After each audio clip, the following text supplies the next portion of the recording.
Just a friendly reminder before the video begins, you will hear two stories in this video and both have new updates. Now on to the first story. I never post on Reddit and I'm also on mobile, so sorry if formatting is ugly. Today I experienced the definition of EFF around and find out. Some backstory. Almost a year ago my family experienced the loss of my grandpa, my dad's father. It was sudden and it struck my father really hard.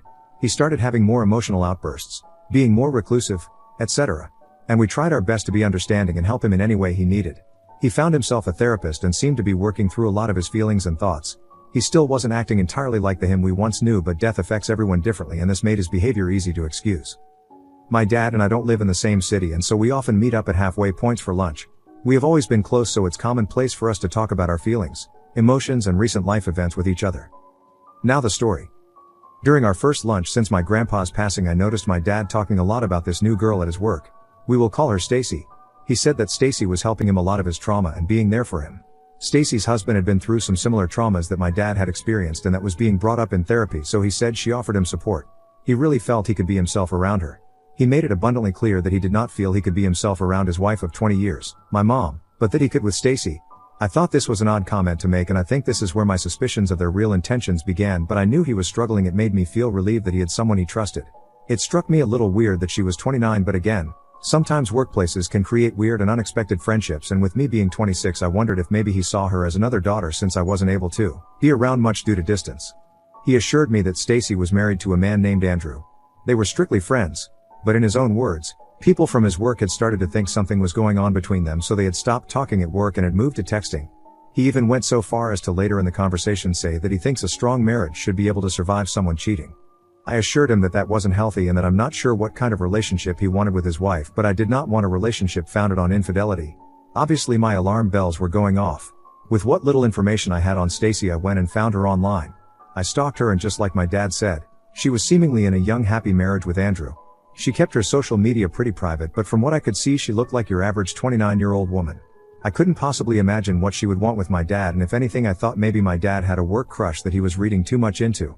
No one wants to think that their dad could be capable of a full-blown affair. Over the next few visits with my dad I would hear him continually talk about Stacy when telling stories about work or talking about his friends. She always seemed to come up. I couldn't help but notice that he would avoid calling her by name. She would just be she or her or girl from work. It's as if he completely forgot the things he had told me about her. Or as if he was afraid to say her name around me. Infidelity is never mentioned again, but he is always talking about how he's fighting with my mom, Lily. How as he goes through therapy she might not like the man he's becoming.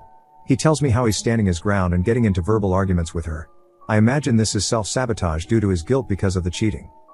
Fast forward to today, about a year since I first heard about Stacy. I went on my laptop, which I do not use often. I opened Instagram and I realized I still had my dad's login credentials saved on my computer from a one-off back in 2016. My dad is and always has been sketchy with his passwords, so I assumed that likely it wouldn't work, but I tried the login anyways. To my surprise, I was in. I won't even pretend like I didn't know exactly what I was looking for or like I'm above looking through his DMs. This is also where I fucked around and found out. I opened their DMs, which were pretty bleak at first. I thought that I could rest my suspicions, more like hoped, until I couldn't. It started out with sending corny photos to each other. Things about you can kiss me whenever you want, I'm yours and your arms feel like home and I'm homesick. Really juvenile weird shit. Things I wouldn't send to a coworker if you paid me.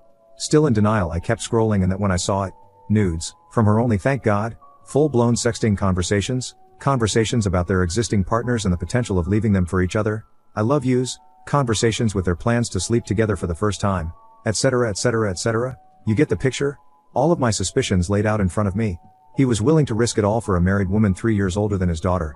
He was willing to hurt the woman he had supposedly loved for 20 years. Destroy his family?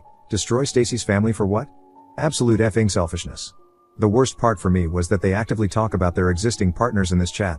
Stacy is always making fun of my mom. Does Lily wear lacy bras for you? Does Lily let you go down on her with her bush? Lol. As if Stacy couldn't become more a disgusting human. As if she's not already sleeping with a married 53-year-old father of 2. She has to degrade his wife. An innocent victim in this situation. They assure each other that they love their current partners so much that it hurts, and they don't understand how they can have the capacity to love 2 people at the same time. Is disgusting and childish. I don't know how this ends. They still work together and closely together. I cannot bring myself to tell my mom. I don't want my dad to know I know. I don't want him to feel backed into a corner like he has to tell my mom. I want him to tell my mom because he knows it's the right thing to do. I have looked up to my dad my whole life and I feel like the whole view I have had of him as this selfless, loving, caring family man has been shattered. I'm so disappointed in his actions. And I don't know what to do. It's eating away at me. Edit. I was told it would be beneficial to add that my parents do have a kid who is a minor who lives with them. I have not known about this affair the entire time. I found out about it on Thursday, so please stop saying that I'm intentionally holding this secret from my father. My parents share an email account and I will not see my mom in person until probably Christmas. Relevant comments where the OOP answered. Stinston 555. Armed with this info, I would set up a one-on-one meeting with mom and tell her and bring the evidence. In volatile situations like this, it is best to be proactive versus reactive. Advise her to go into stealth mode and to act like nothing is going on. Next steps. 1. Help mom find 2-3 divorce attorneys and schedule the consult. The consult is usually free. Have her present the circumstances and find out their approach. She can then decide whose style she likes most and retain them. Have her gather the following documents. A. Last 3 years tax returns. B. 12 months bank statements, retirement account statements, investment statements. C. Copies of mortgage/deed/title to the home. D. If they own in vacation or rental real estate, make copies of the docs from #C. E. 12 months worth of credit card statements, cell, phone bills. Have your mom try to see if she can get access to his wallet while he is sleeping, and if so, check it for any new credit cards. If she finds any, have her screenshot them. What state are you in? Depending on the answer, infidelity may qualify her for a fault for the divorce filing. Helping her prepare for this will give her a leg up for a softer landing. If you can find the info for her affair partner's spouse, she can and should make contact the day your dad is served. BTW, he can be served at work, play stupid games, win stupid prizes. OOP replied. I have decided to take your advice. I'm going to tell my mom, as she deserves to have the upper hand in decision making, since my father has been the holder of all decisions for months unbeknownst to her. I'm currently just waiting for a time when she is not around my dad so I can call her and drop the bomb. They're currently driving up to their cottage together, so it doesn't feel fair for me to not let her have room to grieve/figure out her next move. I will post an official update when I have one. Most likely Monday when she goes to work. Update October 23, 2023. Update, my dad is having an affair with a 29-year-old woman. So, I finally called my mom. Her and my dad had spent the day together at their cottage, so I waited until they were home and then asked if she could go somewhere alone so we could talk on the phone. Her reaction was nothing like I imagined. She sounded like she already knew. Her reaction also made me feel like this wasn't the first time this has happened. She laughed and asked me what I thought I saw. She blamed herself and said that she doesn't meet my dad's needs. I explained to her that that's not fair and that she doesn't deserve to be lied to and cheated on and put at risk for STDs. I said the way they spoke about my mom in the chat was disgusting and that this was wrong. She asked to see the screenshots, so I sent them to her. She kept reassuring me that her and my dad were in it for the long haul and wouldn't divorce. I told her I didn't care about that. I said no matter her decision, I supported her either way. Even though it wasn't what I was anticipating, I felt relieved. I felt like a weight had been lifted. She thanked me for telling her and said that I would always be her sweet girl. Everything seemed to be going well until she spoke to / confronted my dad and called me back. I don't know what happened with the conversation between her and my dad, but it's clear that he is a master manipulator and not at all the person I thought he was prior to all this. My mom's tone had completely shifted on the phone. She was scolding me? He confirmed the affair. He confirmed everything I had said and brought forward to her. Somehow they're blaming me. They're telling me I'm wrong. My mom told me that she's read all the screenshots I sent but had nothing to say about them. They're staying together, and in her words, this is just a bump in the road. They've had highs and lows and they'll have lows again. I said I would support her either way, so I can't be mad, but I can't help but be sad at how low she thinks of herself to accept this behavior. I love your dad and he loves me. What a horrible message to send to your child. She told me that guilt does bad things to people and that she thinks I got myself worked up over nothing. She told me it was wrong of me to look at his Instagram messages and that it was a breach of trust. Ironic, considering my dad committed the biggest breach of trust there is in a marriage. I also never would have looked at his messages had he not planted this seed of infidelity in my brain. She explained my dad is very angry with me and she doesn't know if our relationship is repairable. I assumed my dad would be mad at me, of course, but for my mom to seemingly side with him and turn her back on me too is almost too much to take. I know she's being manipulated, but this is where it ends, I guess. I can't stand to look at either of them.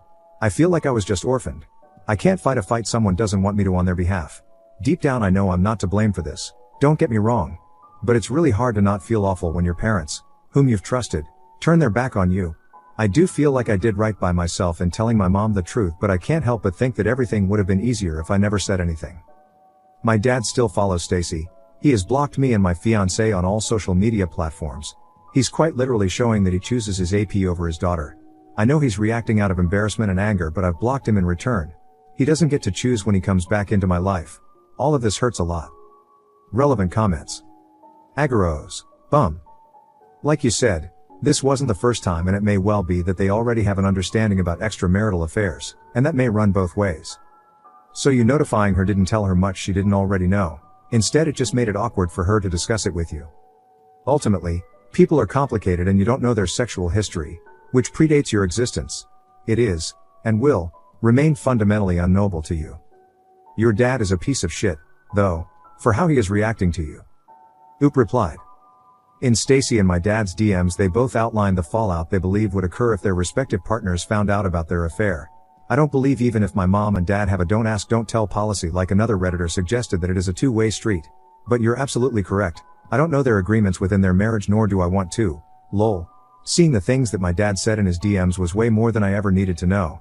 I do find my dad's reaction of anger very telling though. Honestly, the relationship I have with my dad, he probably would have just told me of their agreement had there been one. Precisely 90. Have you asked your mother if she'd expect you to stay in that situation if it were you in her shoes? If she says no, I'd ask her what example she thinks she's setting by doing so herself. You can support her and distance yourself from the situation. And from them. Them blaming you for telling the truth is wrong and separate of the support for what she chooses. And you can also support her and choose to limit or forego the relationship you have with your father entirely. I have a feeling when your wedding approaches, your father is going to want to play perfect dad in all the events and pictures. Will you allow him to? Oop replied. When it comes to my mom, I told her I would support her either way. As much as I don't agree with her choice, I'm not in her position and you don't know what kind of factors are coming into play for her to stay. Who knows, they could be waiting for my younger brother to move out before they call it quits. For now I am NC with my father and I am willing to be LC with my mom, but no one has spoken to me since, so I think it might be NC with all. As it stands currently, I don't anticipate inviting my father to my wedding, which is really hard to stomach. We never planned for a big wedding, so his presence was definitely going to be a big one on our day. Unless something is massively repaired during that time. I don't need the added stress. Now on to the next story, story 2. This isn't my ex, but my best friend's ex. She and I have been friends for years and live together now. And now we live with my parents who adore her like their own daughter. I got her permission to post this. My friend, 30F, came to the US from Latin America at 19 as a student. She also started dating her ex, 29M, after many years of hanging with each other both during vacations and online. I knew them both since HS and they seemed good together. She tried to convince him to move together a few years before their breakup. He was living with his parents who wanted him to leave. At this point she had already finished college and had a job in the US that granted her a visa. He had quit college and worked part-time. From what I can gather, he didn't want to leave his parents' place because free food and no rent. So instead she asked me if I wanted to move with her so we could afford a bigger place. I said yes and we moved together, adopted a cat and a dog, and pretty much became Grace and Frankie. Around the start of the pandemic, things got bad for them. This is what I was told and what I saw. They never talked or hang out or anything. I was in a breakup at that time myself, so I wasn't really on top since I had my own issues. But my friend cried so much. She didn't even get a happy birthday. After a year of no contact, she assumed the relationship was over. She changed all her social media to single, which he could see, took him off her emergency contacts at work and at her doctor's, and just moved on with her life. This year my stepdad's health has gone downhill and my mom needs help caring for him. She works full-time as a therapist. I work from home and my job is very flexible. So I put in the idea of all of us living together and I'll care for my dad. Eventually I'll care for my mom too. My mom loved the idea and asked my bestie if she wanted to move with us too so we could all be together, and also because at this point, I can't see myself not being in the same house as her. We've come to terms in being single ladies. Heck, we've joked that one of us should adopt and we've become parent/aunt dynamic. And now the joke is more serious since I'm considering it and she's incredibly supportive. No, we're not dating. She's straight, I'm bi. We're just incredibly close after all the BS we've lived through together. We found a perfect house. 4-bedroom, 2.5 bathrooms. Enough space, a yard, everything we need. And we got it after a bunch of difficulties and arrangements. Since I don't have immediate plans for adopting yet, I have a ton of paperwork and years of planning ahead. We made the extra room into our office/gaming hub. We both work at the same place. Totally not on purpose, they were hiring and we both needed visas. And as proud first-time homeowners, we posted pictures. Her ex, who by this point has been MIA for 3 years, messaged her saying he was so excited to move into the new house. She told him this was her house with me and my parents. He said since they were a couple she should kick me and my parents so he could move in. I want to point out that my parents bought the house. We, friend and I, We'll pay them our parts over the years. And if she decides to move out, I'll finish paying and I'll buy her part out. This is all in paper and signed. So she obviously told him he was not moving with us and that he ghosted her, so there was no relationship. He went on a tirade that he never broke up with her, that she was abandoning him, that she never cared about him, etc. I got pissed off, took the phone from her and told him he could live in a bear cave for all I care, but to leave my friend and our house alone. He went ballistic and began calling us some names, referring to the LGBTQ+ community.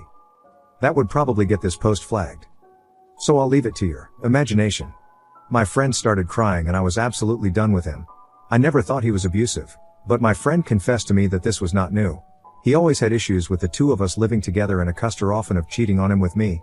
We ended the call, and I told her she needed to block him for her own sanity's sake. She deserves so much better than this man-child. She got me to leave my abusive ex when I was in HS. She took me to the hospital when he beat me up and called my parents.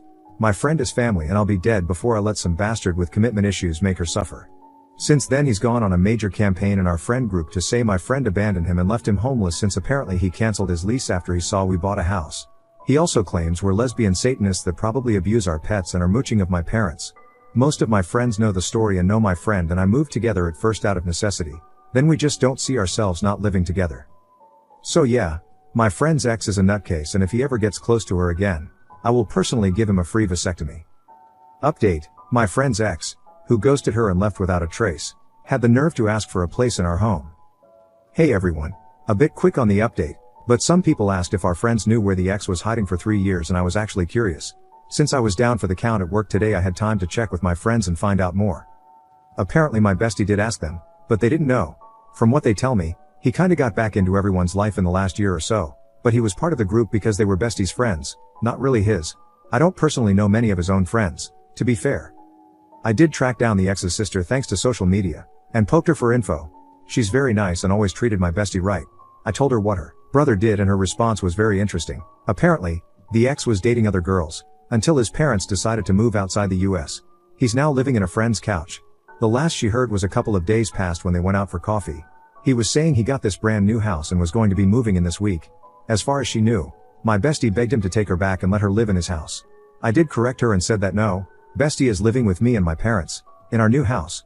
Her reaction was of course he lied and just thanked me for letting her know he was bullshitting. Aside that, I do want to report we are safe. He doesn't know where we live and most people don't because we're not really ready to open Pandora's box and having friends come over. We also need time to figure out who we want in the know. We won't be going to the police unless something serious happens, just because this is technically not a crime. But we are going to keep recordings and printy text conversations. If he tries anything, we have all our papers in order. And just in case, I plan to contact our company's HR so they know the situation. The company we work for can provide us free legal counsel if things get bad. Update: my friend's ex, who ghosted her and left without a trace, had the nerve to ask for a place in our home. October 25th, 2023. Well, seems I'm stuck in a saga now. Once again, I have full permission from my friend to share this. As my first post said, my friend's ex ghosted her and then decided to try to move in with her, and by extension me, after years of no contact. My friend told him where he can go. For a bit, it was actually pretty calm. She did cut contact and block him as many suggested, and between the two of us, my bestie and I did some culling in our friend group of people we knew were passing information to her ex. We've settled in the new house together and she actually gets along better with my parents, sometimes, than I do. Yes, she's the golden child now. Sadly, eventually we had to adult and get much needed food. We went to Walmart in town together and by some bad luck we crossed paths with her ex. I wish all of it was just awkward glances and each on their way, but no. At first he tried to talk to her. My friend said she didn't want to speak to him and didn't want him near her. I mostly reminded him I wanted to rip his spine and beat him to death with it. Sadly, that didn't deter him from following us around like the most obnoxious toilet paper stuck to shoe. We did our shopping and headed to the car with him still after us. I told my friend for her to get into the car and start the gear, and lock it while I loaded the groceries. Her ex then decided to appeal to me to talk to my friend about taking him back.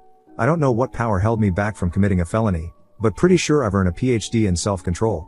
I told him, in no uncertain terms, where he could put his reconciliation and that if he kept following us, I will make sure his legs were out of the equation. I got in the car and my friend began to driving back when we noticed a car following us. And we knew it was following because the direction we were going was not usual. To rule out a possible neighbor, we actually did a full U-turn almost back to the store, stopped to get some fast food, ate in the parking lot, then headed again back home.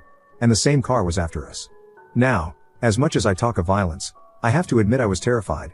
So was my friend. Neither of us has a gun permit, Best we carry is a can of pepper spray.